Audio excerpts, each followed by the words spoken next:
We'll open for questions. Okay. Yeah, we're excited to get back on the floor. It's difficult to have these type of long pauses in the middle of conference play. I think every once in a while a deep breath and the ability to work on yourself is good.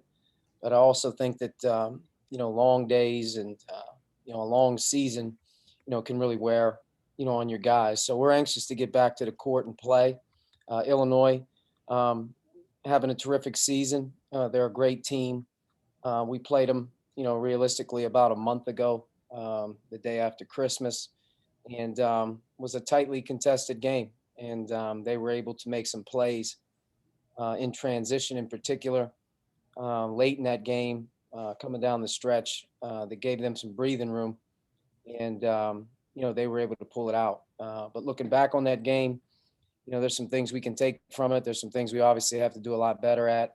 And watching them play here recently, they're continuing to, play at a high level. And especially their two big guns, with Io and Big Kofi inside. They're two of the premier players in the country, and they're getting the job done. But they have a slew of other guys continuing to contribute. Curbelo is one of the best freshmen in the conference. I think Grandison's addition to what they're doing right now is giving them more depth. And, they're always, a tough team to prepare for just because of the unique 1-2 punch, especially inside.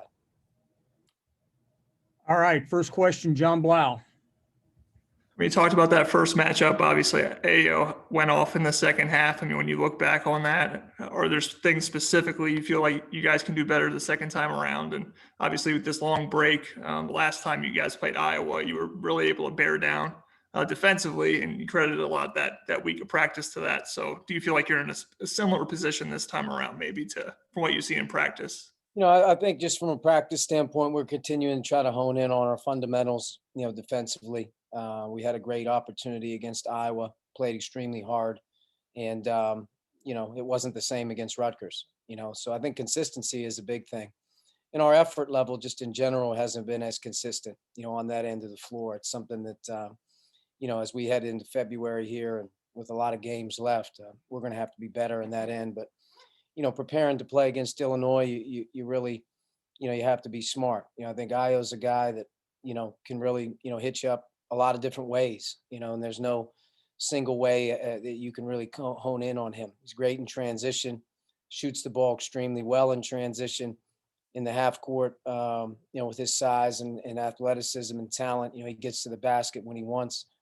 And then, he's a good reader of the defense. He makes good plays. He knows how teams are playing him, and their spacing is one of which he knows exactly where his reads are to make his outlets and his passes. So, he's tough to contain. I think the biggest thing is our offense. Our offense has to not do what it did against Rutgers in the second half, and that will bury us. A lot like it did in the Rutgers game. It'll bury us against Illinois. If you turn the ball over 9 times in the second half, you're going to give a team of this caliber an opportunity to get out and transition where they thrive. And in our first game, I think we may only had 9 turnovers when we played Illinois, and that helped the cause of keeping the game right there for us to have an opportunity to win the game. But, I think offensively, as much as anything, taking care of the ball is something we spent some time talking about here in the last week. Tyler. Coach, there's been some kind of discussion about the conference tournaments being so close to the NCAA tournament. Do you kind of have any reservations about that, or any discussions with any other Big Ten coaches regarding that? Well, I think the Big Ten tournament is something that's very special, especially for our league. In a normal year, it's one of the most competitive, toughest things to do is to play 20 conference games and then go right into the conference tournament and have a chance to advance. And if you do that in the conference tournament, especially in our league, playing in the venues like Chicago that we do, you set yourself up for a good postseason run. This year is a lot different, especially with the NCAA tournament roughly days away. The risk of teams, having some setbacks or what it may be with COVID protocols and whatnot to jeopardize your standing in the NCAA tournament. Obviously, I think there's some concern, but I think from our league's perspective, it's a go. I think from all of our coaches' standpoint, as we've conversed about it, I do think it's an important element to our league because our league is one of which that's going to beat each other up through the course of these 20 games. And with the different types of non-conference schedules and profiles that you have, a game here or there could really mean the difference for a team that's in the middle, bottom third that's right there, playing for a tournament bid. So it's something I think we're all cognizant of. It's important maybe at the end of the year.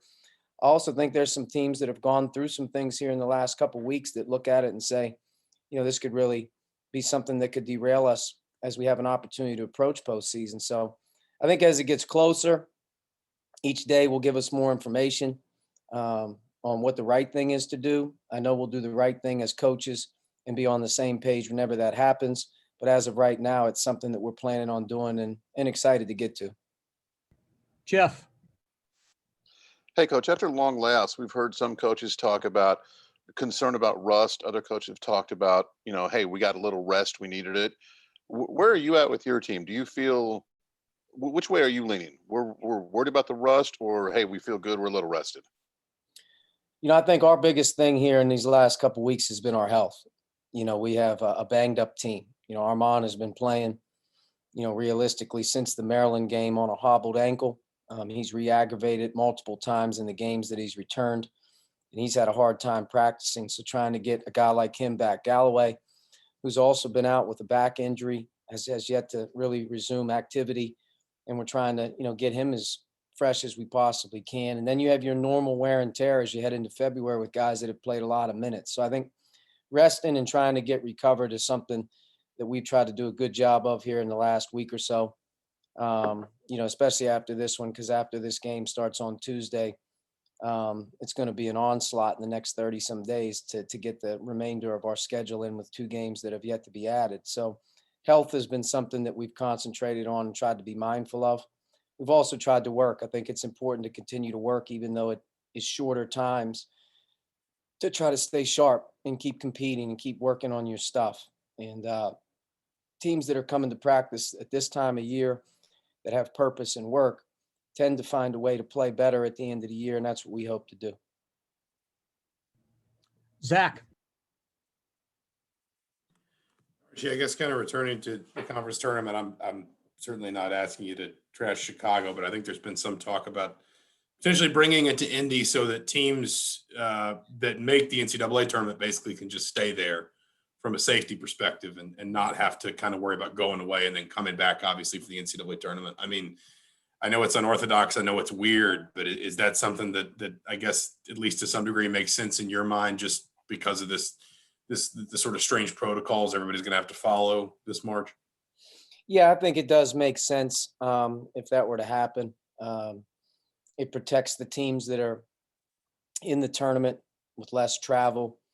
And I think the city of Chicago in general right now is very difficult to navigate with hotels, their social distancing protocols, their eating, just a lot of things that probably a lot of people aren't thinking about that requires you to go to a city for multiple days and be together that, just isn't doable in that type of a setting when you're playing in a conference tournament as much as you're together, meeting, doing all that stuff. So I think it makes sense. It's, it's practical for the teams that are moving on. And, I think Indianapolis being where everything is going to be held makes some sense if that were to happen. I think that is, it's definitely something that has been discussed. It's been thrown around. And if it happens, it will be a good move. Last question, Kevin. Yeah, Coach, Kofi had an impact in the first meeting, blocking, altering shots. I'm just curious about your approach with him the second time around, and if there are ways you can kind of maybe get him outside the basket a little bit from out from under the basket. It's difficult because he doesn't come outside of the basket regardless of who they play. I don't necessarily know if our roster dictates that he's going to move around a ton, but he doesn't move around a ton in any game. Even if you watched him play against Iowa and he's guarding Luke, he's guarding Garza. Garza's as good of a 3-point shooting big as you'll see in the country in terms of how they play. And he's not moving past 15, 16 feet. And that's why their defense is good. It's unique. Everything is funneled to the rim. Everything is forced to practically make you shoot 2-point shots. And in our first game, he had a significant impact, especially on Trace, in and around the basket.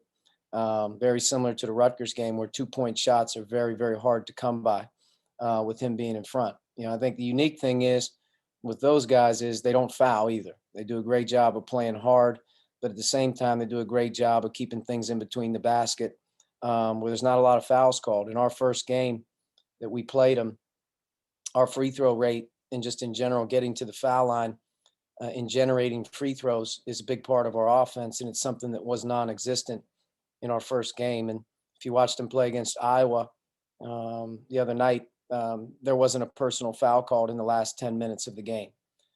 So, it's difficult. They're a tough team to score on. They have great personnel and quickness on the perimeter. They force things into the paint. And when you have a guy that's that big in and around the basket, who's that athletic with timing as well, he challenges, alters, and bothers shots. I think the unique thing for us is maybe not to move him around as much, is to find the ability to play, stronger at the basket. We have to find a way to generate free throws. We have to find a way to generate on our drive second shot opportunities. Earlier offense and transition, easier post catches, easier attacks to the paint when they're not set. So it's something that, they do a great job of it. We're going to have to be much better in game 2 in terms of our efficiency. And we're going to have to find a way to get some easier baskets and transition off the glass and at the free throw line. All right, Coach. Thank you. Guys, Rob Finnisley